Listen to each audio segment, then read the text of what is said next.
ఇవన్నీ కూడా application ticket తీసుకున్న వాళ్ళకి సమర్పించాలని ఆలోచిస్తున్నాం. దయచేసి భక్తులు కూడా ఇందులో రావాలి. ఇందులో వచ్చి అమ్మవారిని దర్శించుకోవాలని మనసుకుంటున్నాం. దయచేసి భక్తులు కూడా దొంగతనంగా దర్శించుకుని బయటికి రావాలి.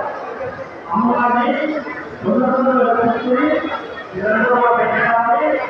ఇంతవారు కూడా దర్శించుకోవడానికి మీరు కల్పించాలి. దయచేసి ఎక్కువ